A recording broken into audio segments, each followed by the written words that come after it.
So a week ago on the main channel, I played Hello Neighbor Alternative Reality. I only got into Act 3 and stopped there because I got a headache by the end of the third video. So how do I feel about the game? Honestly, the game was pretty good. I really enjoyed it. It actually felt like one of the Hello Neighbor alphas.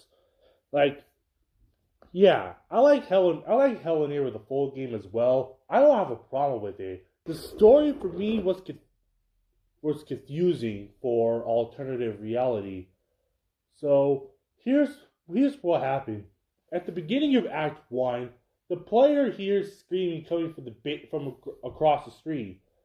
Sounds familiar? Well, it's Aaron needing getting locked away in the basement by Mr. Peterson. And once we get inside the basement, we have to run away from Mr. Peterson, and then we have to escape the basement.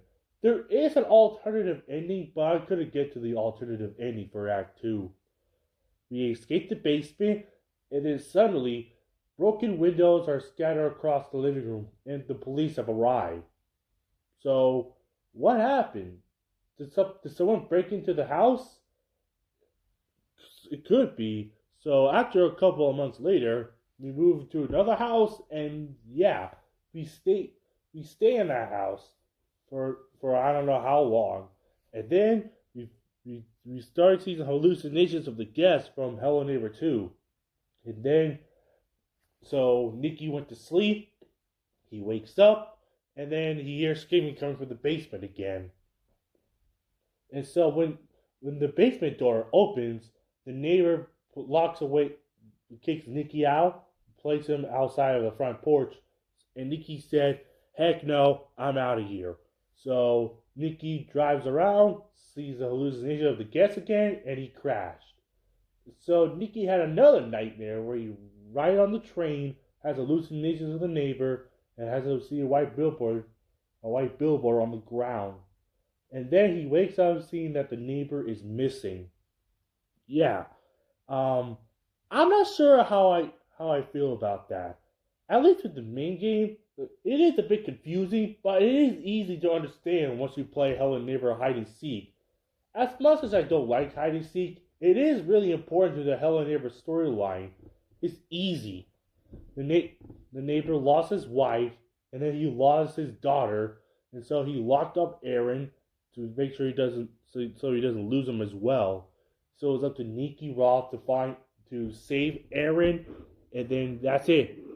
And so yeah, after a couple of years, Nikki is now an adult, gets evicted from his apartment, and moves into a new house. And then he has another nightmare about the neighbor, where he has to save Nikki from not Nikki, Aaron from the basement. And so that's where the neighbor's demons come in to take place, because that's what happens, because the neighbor had dark demons inside of him after the neighbor lost his wife and his daughter. So yeah, the story is a bit so yeah, Hello Neighbor Alternative Reality story is confusing. I don't even know how to understand it. There are some theories that after Act 2 is that we are in an alternative reality. Well, that is a good theory. We just don't know, unfortunately. So on that's what else? So yeah, I'm trying to think of something else. How I do like the gameplay aesthetic though. I really enjoyed it. I'm also really glad that picking up items is automatic click and not holding like in the main game. What I also like is the chase theme. Hell, the chase music in the full game isn't bad. It's just kind of generic. So thankfully the developers of Hello Neighbor Alternative Reality brought the original chase music back. I actually got jump scared by the music. So yeah, that's all I got on Hello Neighbor Alternative Reality. A good game with a confusing story.